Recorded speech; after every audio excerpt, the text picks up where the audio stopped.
Hace algunos años atrás me sucedió uno de esos eventos al que denominan una epifanía o un momento parteaguas. Y la gente me decía esta semana, seguramente Starbucks te paga, ¿cuándo vas a decir que Jesús compra en Walmart y cosas por el estilo, ¿no? Pero a mí me sucedió algo que no fue en un monte de oración, ni en un servicio, ni en un congreso, sino en una cafetería de la cadena Starbucks. Era una mañana en la que debía escribir un nuevo mensaje. Esto data de por lo menos 13, 14 años atrás. Y yo decidí que tenía unos minutos para tomar un descanso mental e ir a tomarme un café cerca de, en aquel entonces, la Catedral de Cristal.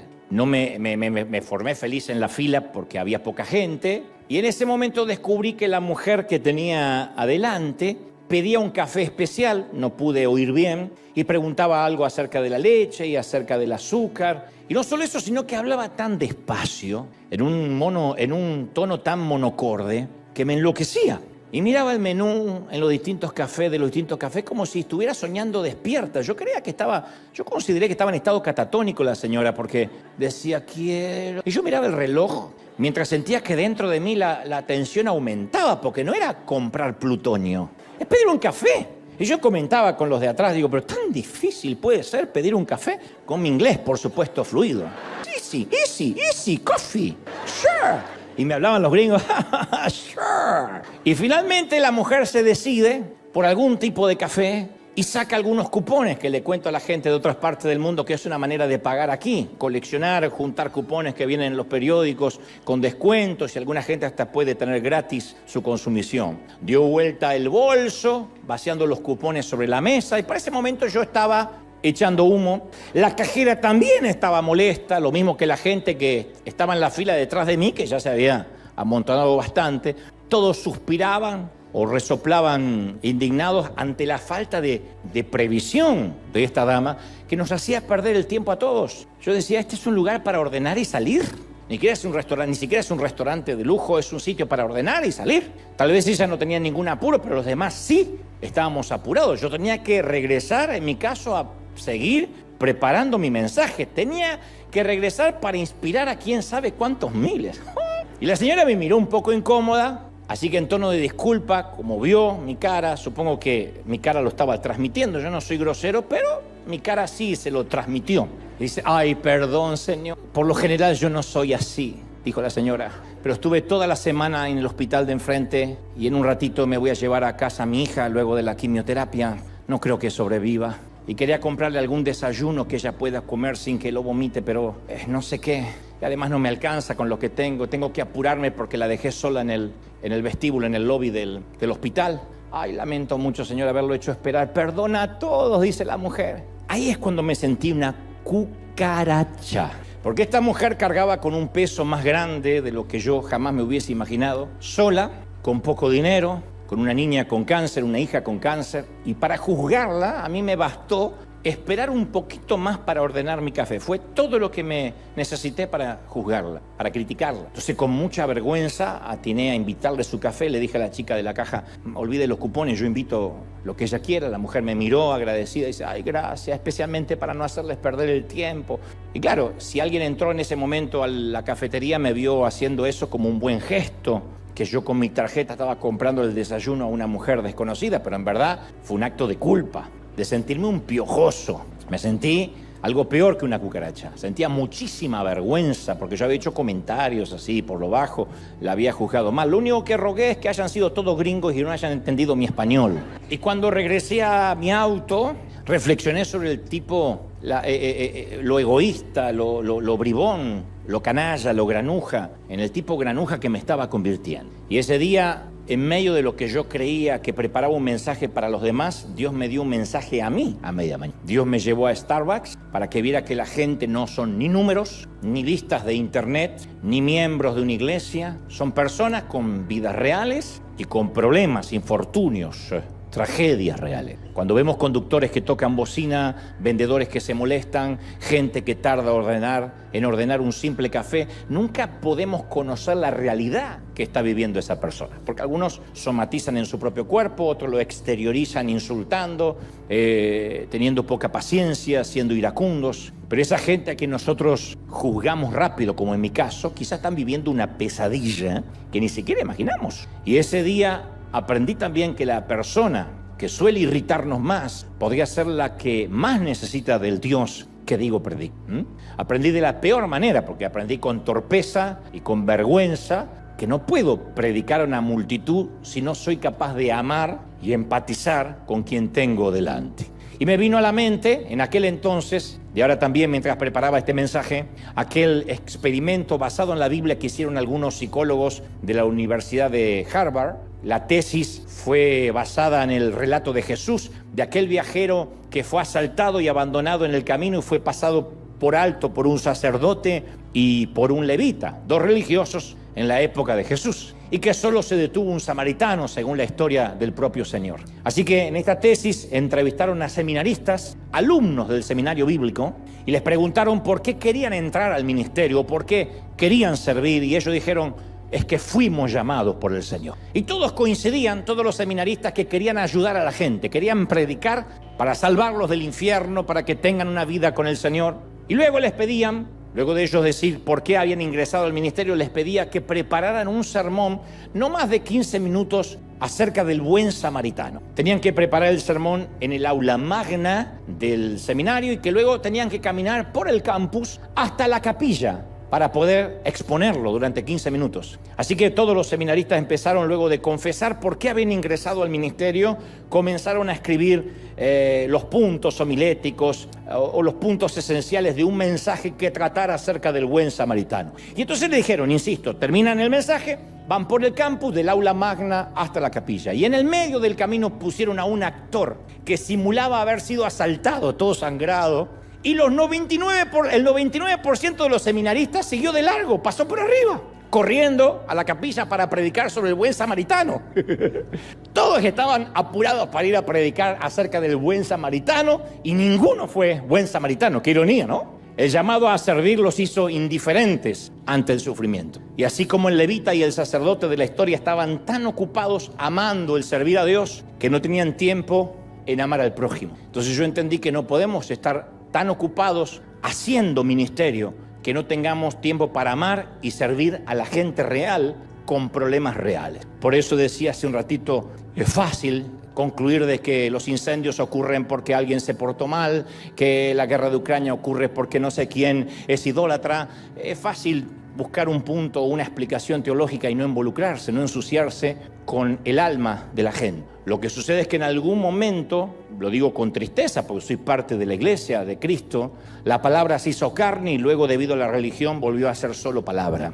Y eso que me pasó en la cafetería no fue un hecho aislado. A veces yo tengo que confesar que también me hartan los sermones. Y no quiero que me malentiendan, es mi trabajo hablar de Dios, es el don que Dios me dio, es mi vocación, es mi llamamiento, no haría otra cosa, no predico por dinero, vivo de mi profesión, pero a veces me canso de oír mis propias palabras, no me soporto. En ocasiones nuestra vida cristiana, y no me soporto porque nuestra vida cristiana a veces tiene que ver más con palabras que con acciones, y a veces pienso que hablamos mucho. Y yo siento con el pasar de la edad y con los años que cada vez quiero hablar menos de Dios y andar más con Él, caminar más con Él. Quiero oír menos de Dios y experimentarlo más. Yo me cansé de los congresos, me cansé de los tutoriales, me cansé de los que predican, pero no por ellos, por las personas, sino que a veces las palabras empiezan a hartar cuando la fe sin obras comienza a estar muerta. Cuando convertimos el mensaje de vida en otro conjunto de palabras, de los tantísimos tutoriales que ya existen,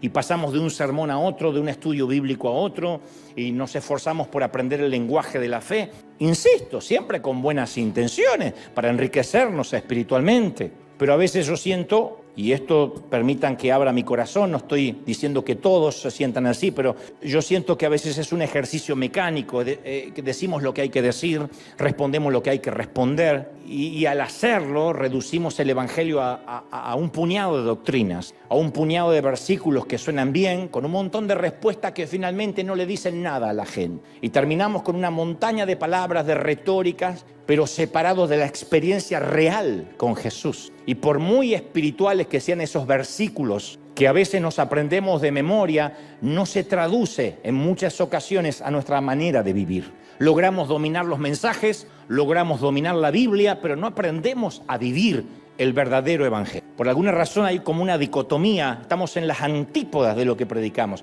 Y es una autocrítica, Esta desconexión entre lo que se predica y lo que se vive es algo que estamos padeciendo en nuestro extenso mundo cristiano. Es una pandemia, otra de las pandemias espirituales. El decir una cosa en las redes, insultar, hablar sin temor de Dios y después aprendernos la Biblia de memoria el domingo. Esto pasa en las redes como la punta del iceberg. Apenas es lo que se ve. Cuando alguien en la iglesia o en las redes se acerca contando su dolor, su crisis, su aborto, su divorcio, su confusión respecto a su identidad sexual, la mayoría de los cristianos no sabemos qué responder. Y como los amigos de Job, los llenamos de versículos, de consejos que nadie nos está pidiendo.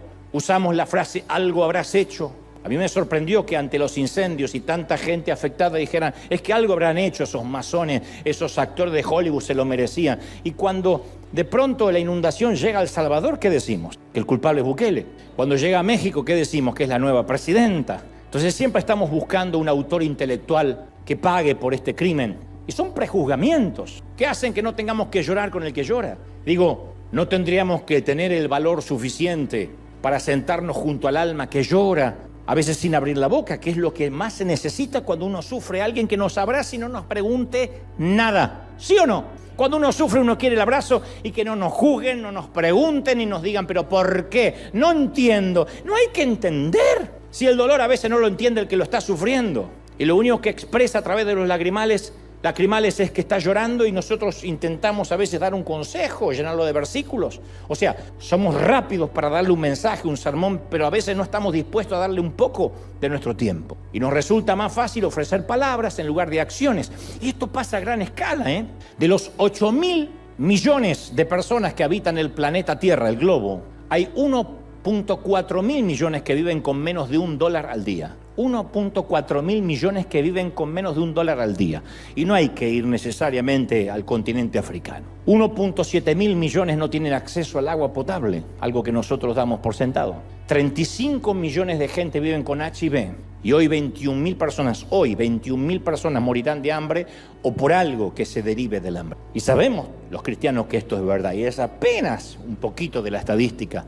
Pero a veces nos desconectamos del problema diciendo, bueno, eso significa que Cristo viene pronto. Pero esa escatología no nos redime de compadecernos, de ayudar. Y decimos, es cierto, el mundo necesita a Cristo. Todos creemos que el mundo necesita a Cristo. Pero a veces al decir esa frase suena como, bueno, de veras me importa. Como si de veras estuviera presente. Pero no me tengo que involucrar personalmente. Oh, el mundo necesita a Cristo. Y pensamos, seguramente a alguien más le vas a hablar de Cristo a esa gente. A veces nos escriben en las redes y nos dicen, Dante, predica, me dicen a mí, predica sobre el arrepentimiento, que hace mucho no predicas. Pero yo tengo policías del pensamiento ajeno que me van diciendo qué predicar. Habla acerca del rapto, nunca te escuché hablar del rapto. Hace falta hablar sobre los últimos tiempos. O sea, me preocupo, pero alguien más debería predicarlo. O cuando dice, deberían ayudar en África. Deberían enviar dinero a una familia pobre que vive en la esquina de mi casa. Desgraciado, ayudarlo vos, que tanto esquina. Entonces, recomendar pobres no es involucrarse. Decir dónde hay pobres, uno ya sabe dónde hay pobres. Eso no es involucrarse, eso no tener carga, eso no es ni amar ni sembrar. Hermanos, yo sé dónde pueden ayudar. No necesitamos GPS de ayuda. Entonces, y esto nos pasa a todos. La mayoría de nosotros estamos enfermos de incongruencia. Decimos una cosa y vivimos de manera distinta durante la semana. Y vivimos desconectados de los mensajes que predicamos. Y el cristianismo no es un sermón del domingo. Ojalá lo fuera. Estamos llamados a imitar la vida de Jesús, ¿sí o no? No a repetir versículos de la Biblia como loros usando lenguaje religioso. Y Jesús le dijo directamente a los fariseos en Juan 5:39, ustedes estudian con diligencia las Escrituras porque piensan que en ellas tendrán vida eterna. Y son ellas las que dan testimonio a mi favor, dijo el Señor. Sin embargo, ustedes no quieren venir a mí para tener la vida eterna. En otras palabras, los fariseos hundían las narices en las escrituras, en las reglas, y mientras tanto ignoraban completamente a Jesús que tenían delante de sus ojos. Confinaban la fe solo a palabras y le quitaban la vida. Y Jesús nos dice lo que les dijo a los fariseos, que hablemos menos y que lo sigamos más. ¿Estamos de acuerdo en esto? ¿Estamos juntos en esto, sí o no? Que hablemos menos y hagamos más. Que hablemos menos y sembremos más. Ahora, yo sé que es difícil evaluar la diferencia entre el verdadero evangelio y nuestra versión evangélica occidental. Yo conté una vez que la primera vez que fui a Kampala, Uganda, para mí fue muy vergonzoso tratar de explicarles que a veces que aquí nosotros nos reunimos una vez a la semana por 2 horas en un edificio que llamamos iglesia. Ergo, les sorprendió que le llamáramos iglesia a un edificio, porque ellos no tienen dónde reunirse. Ellos creen que la Biblia, lo que dice la Biblia, que la iglesia es la gente, ¿no? Ellos dicen, la iglesia somos nosotros, no es el edificio. Ellos pueden reunirse debajo de un árbol, junto a un río. Les conté nuestra tendencia hispana de cambiar de congregación en busca de mejor música, mejor estacionamiento, cuidado de niños, más jóvenes para encontrar novia. Y a medida que yo le narraba la vida del creyente en América, empezaron las risas hasta que después estallaron en carcajadas. Y yo me sentí como contando un chiste. Y yo le describía nuestra vida de iglesia según mi experiencia occidental. Y encontraron muy gracioso que leyendo las mismas escrituras que nosotros tuviésemos un comportamiento tan incongruente. Y decían, ¿pero por qué? Yo digo, a veces se necesita un extraño para que nos señale los problemas que son tan evidentes y que hemos optado por ignorar. Y durante años filtramos el reino a través de nuestros lentes de clase media y hacemos que encaje en nuestra cultura cómoda. Y no apreciamos las necesidades básicas porque las damos por sentado. Está bien, gloria a Dios que tenemos las necesidades básicas cubiertas, por lo menos en esta parte de la Unión Americana. La comida, el agua, el techo, prestado, rentado, lo que sea, techo. Nuestra versión de carencias cuando el celular está lento, el estacionamiento muy lleno. ¿Cuántos han dicho, pero puede ser el trancón y si les vuela la paloma porque el estacionamiento está lleno? ¡Oh! O la señal de internet es débil. Aparece una rayita y decimos, Satanás, te ato. Hasta que un día Dios nos quita el velo y nos abre los ojos al resto del mundo, a otras culturas, y nos muestra que hay gente diferente a nosotros, con otras carencias, con otras necesidades. Y entonces el sistema en el cual operaba Dios según nuestras reglas y comodidad cultural empieza a desintegrarse. Es cuando nuestra narrativa del evangelio carece de sentido y nos damos cuenta que algunas promesas que estamos esperando de parte de Dios solo funcionan en nuestro contexto cultural. Como dije el domingo pasado, si un sermón dice que Dios nos va a hacer ricos, si un sermón dice que Dios te salvó para regalarte el Tesla de tu vida, no es verdad, porque esa teología convierte a Dios en un monstruo que solo bendice a los ricos occidentales y menosprecia a los cristianos de Mozambique, de India, de China, Pakistán, Somalia, Malawi y cualquier otro sitio donde un cristiano sincero sigue siendo pobre. Uno no puede decir, desde que tengo a Dios gloria me pude comprar la casa. ¿Te compraste la casa por providencia divina? Sí, pero no es que el propósito de Dios es regalarte una casa. Porque el que no tiene una casa, mi papá no tuvo una casa por años, yo pensaría entonces que es un mundano que tiene que irse al infierno. Como dije una vez, si lo que predicamos no es cierto para Naomi y Shakira, ¿se acuerdan Naomi y Shakira? Huérfana, esa niña que yo conocí que duerme sus noches a la vera del río Katonga y sufre de desnutrición crónica, neumonía, malaria, heredó el HIV en el nacimiento. Si lo que predicamos no sirve para ella, no es verdad. Si predicamos que la voluntad perfecta de una mujer es que se case y tenga hijos, ¿alguien habrá escuchado en alguna iglesia ese mensaje? Dios quiere que te cases. Y entonces agarras al primer desgraciado que encuentras porque Dios quiere que tengas hijos. No, no es verdad. Porque omite a las solteras, de hecho cuyo estatus Pablo prefería, ser soltero, las viudas, las que no tienen hijos por elección, por destino, por pérdida, las divorciadas, las abandonadas. Si estas mujeres son ciudadanas de segunda clase en el reino por no estar casadas, por no tener hijos, está excluyendo a millones de personas en la obra del evangelio. Entonces, si nuestro mensaje, en resumen, es que Dios quiere darnos un buen estatus migratorio, mejor crédito, un buen auto, un perro, una esposa rubia que además no tenga madre, Entonces no es el evangelio, es el sueño americano disfrazado de evangelio. Pero no es el evangelio. Porque a veces pensamos eso, desde que estoy en la iglesia yo le he pedido a Dios un perro y una esposa huérfana. Bueno, pero eso no es el evangelio. Y insisto, lo dije una vez, si lo que predicamos no es cierto para el resto del planeta, no es verdad. La teología tiene que ser verdad en todas partes o no lo es en ninguna. ¿Estamos de acuerdo, sí o no? O es el verdadero evangelio o es nuestro pequeño Dios adaptado al bolsillo del caballero. Dios es uno. ¿Cuántos lo creen? Díganme amén. Y el punto es, no me quiero ir de tema, que para predicar el verdadero evangelio no nos hace falta experimentar un llamado sobrenatural. Yo escuché hasta el hartazgo la frase, recibí el llamado. ¡Oh! Y a veces fue indigestión, burritos mezclados con tacos al pastor a las 12 de la noche, y lo llamó hasta el apóstol Juan a este. Yo conocí a muchos que me dijeron, Dios me dijo que dejara el empleo para servirle a él. 4 hijos, no tengo otro ingreso económico, pero Dios me dijo. Yo no te podría contar cuántos ministerios se han perdido, cuántas carreras se han frustrado, cuántas familias se han destruido, cuántas cuentas bancarias se han agotado, cuánta gente ha sido lastimado, todo bajo la licencia del famoso Dios me llamó, me dijo. Y a veces somos capaces de escuchar lo que deseamos escuchar o lo que nos gustaría que Dios dijese. A todos nos gusta que Dios nos prospere, que Dios nos bendiga, pero no necesariamente lo que Dios está diciendo para la iglesia. Vamos a las Escrituras y leemos la carta de Pablo a Éfeso, Efesios 4:1, que dice, por eso yo que estoy preso por la causa del Señor, les ruego que vivan de una manera digna al llamamiento que han recibido. Entonces, contextualmente, el llamamiento es una invitación a todos, no es un lujo para algunos privilegiados. Un propósito de vida o un verdadero llamado no necesita ser autenticado mediante un salario o un título. Dios le dijo a Abraham en Génesis 12:2, yo haré de ti una nación grande, te bendeciré, engrandeceré tu nombre y serás bendición. Nunca le dijo engrandeceré tu título.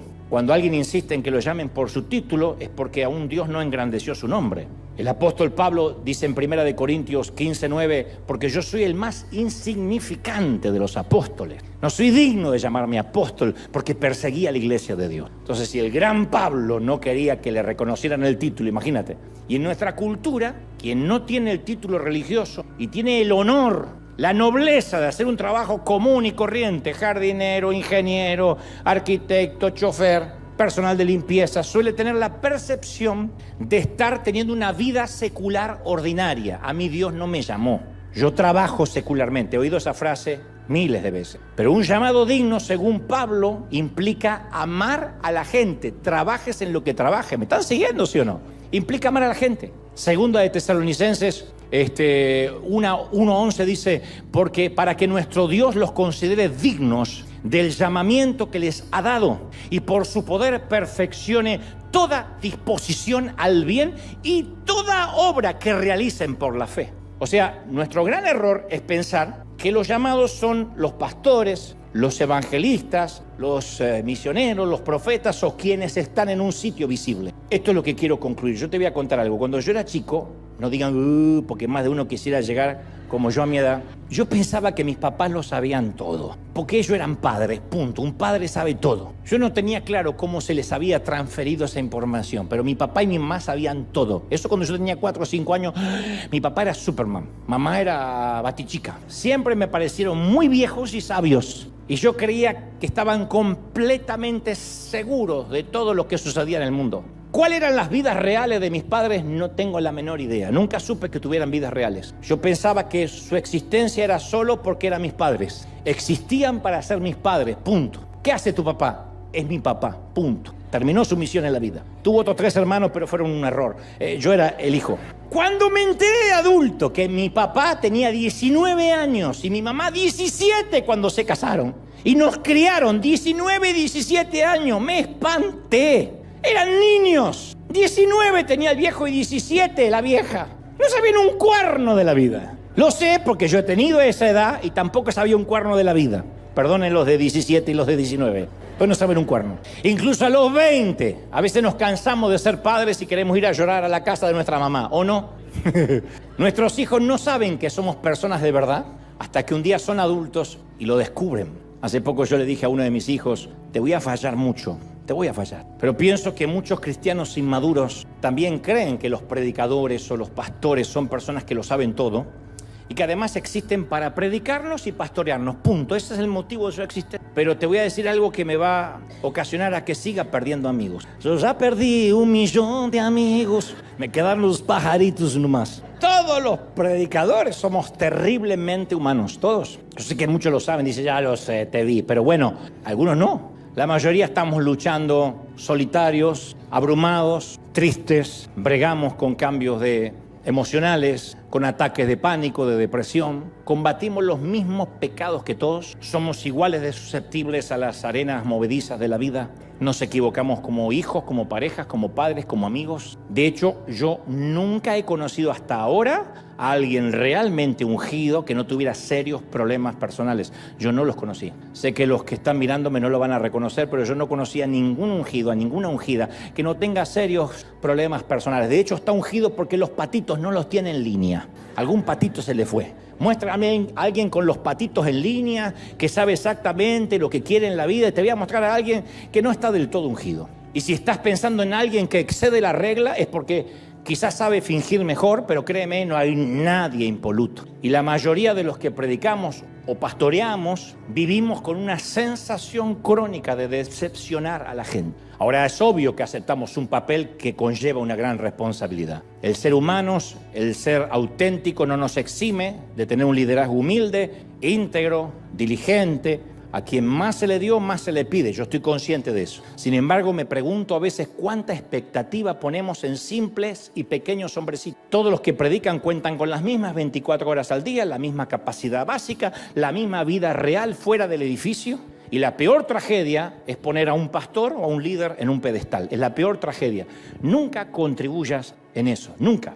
En ninguna parte del mundo donde me estén mirando, nunca contribuyas a eso. Porque eso ha creado demasiados monstruos, hegemónicos, tiranos. Y cuando la iglesia es menos parecido a una familia y más similar a una empresa, sus líderes actúan menos como pastores y más como dictadores. Y esto pone en peligro a todos. A las personas, a las familias, a los líderes. Esto pone en peligro a todos.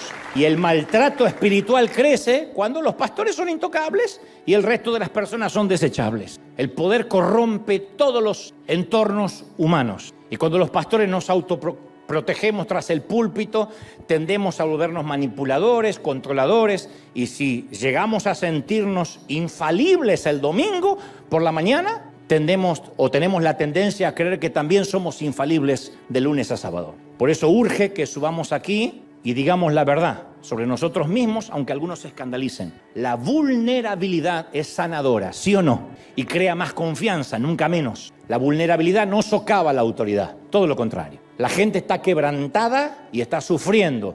Y el mensaje que es proclamado desde aquí, sin identificación, sin empatía, profundiza la vergüenza del otro. Cuando decimos, bueno, te toca sufrir porque algo habrás hecho, eso profundiza el dolor del que está sufriendo. Porque encima que está sufriendo en un hospital, venimos nosotros con nuestras cargas de culpa a decirle que eso le está pasando por no diezmar. De verdad, qué bendito alivio cuando nos mostramos humanos, cuando un pastor confiesa su humanidad. Así es como lo expresa Santiago 5:13. ¿Están sufriendo? Oren. ¿Se sienten bien? Canten. ¿Están enfermos? Llamen a los líderes, a los ancianos de la iglesia para que se reúnan a orar y les unjan con aceite en el nombre del Señor. La oración de fe sanará al enfermo, Jesús lo levantará, y si han pecado serán perdonados, sanados por dentro, por fuera. ¿Sí o no? Dice Santiago, conviertan esto en una práctica común, confiesen sus pecados los unos a los otros para que puedan vivir juntos, íntegros y sanados. ¿Cuándo fue la última vez que confesaste un pecado el uno al otro? A Dios sí. Señor Jesús, perdóname todo eso que... ¿Para qué te voy a decir? Pero al otro. Yo confieso que tengo pocos amigos a los cuales nos podemos reunir a hablar de nuestros pecados. Y me busco amigos muy pecadores para que nunca haya tiempo de hablar de mis pecados, sino de los suyos. Nunca hay tiempo de hablar de los míos. En otras palabras y fuera de broma, digamos la verdad sobre cómo estamos, aunque nuestro nombre esté en el cartel. Y esto es para todos. Si estamos sufriendo, digámoslo. Si estamos enfermos, comuniquémoslo. Está bien que te enfermes, tiene que pasar. Estamos en un mundo caído. Enfermarte no es falta de fe necesariamente, no es falta de empoderamiento. Si estamos pecando, busquemos el perdón. Nadie se va a escandalizar porque diga, yo estoy pecando y estoy atado a algo que no puedo salir. Siempre va a haber una hermana que va a decir, ¡ah!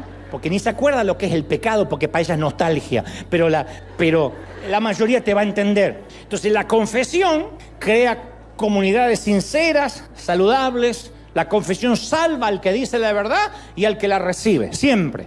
Y yo creo, porque lo he visto. Cuando yo predico un mensaje motivador, las personas se conmueven, pero cuando predico un mensaje vulnerable, la gente es libre. Dice, uy, si le pasa a este también, me pasa a mí. Y es normal, yo pensé que era el único pecador. Entonces usemos las herramientas que siempre han funcionado, la verdad, la confesión, la humildad, la oración. Yo sé que no son glamorosas, pero salvan, sanan, ¿sí o no? La iglesia primitiva implicaba tener vidas sencillas, que amaban a Dios, amaban al prójimo. La iglesia primitiva no era lujosa, ni entretenida, ni impresionante, ni complicada, sino que llevaba el evangelio a todo el mundo. El tema es, el punto, el problema de fondo, es que hemos adaptado el evangelio a nuestra cultura hedonista y por eso a veces no damos la talla.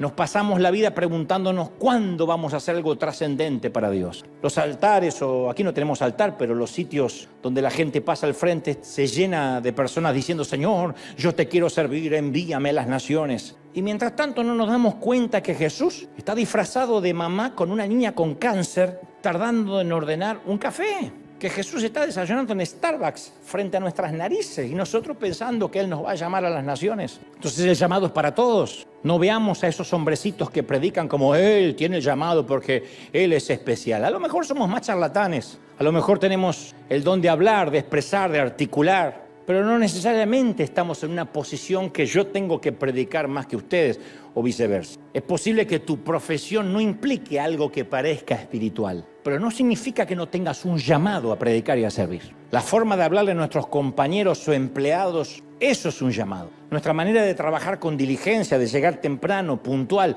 de obedecer a las autoridades, eso es parte del llamado. Yo sé que nadie me dice amén, pero por dentro sí. Y nuestro llamado no es para usar dentro del edificio, porque todo el mundo quiere un llamado para servir dentro del edificio. Nuestro llamado es para ser usado ahí, afuera, en la vida real. Por eso tenemos que decidir si queremos servir o si queremos que nos vean servir. Porque eso es otro cantar. Nuestra vida es un mensaje, ¿sí o no? Nuestra manera de condenar o de dar gracia es un mensaje. Cuando nos escuchan condenar, eso es un mensaje, eso es una predicación. Como dije la semana pasada, puede que seamos la única Biblia que alguien leerá alguna vez. Y nuestra manera de expresarnos, de reaccionar ante la crisis, eso es un mensaje. Entonces tenemos todas las herramientas para un llamado diario. Tenemos la oración, tenemos a nuestro prójimo y al Espíritu Santo. El reino de Dios es simple. Nosotros complicamos demasiado los caminos de Jesús. Entonces, ¿cómo es el reino? Y tratemos a la gente como nos gustaría que nos trataran a nosotros. ¿Cuántos han pasado esa materia esta semana? Voy a tratar a la gente como me gustaría que me traten a mí. Tú dices, bueno, pero a veces me toca a cada uno. Y sí,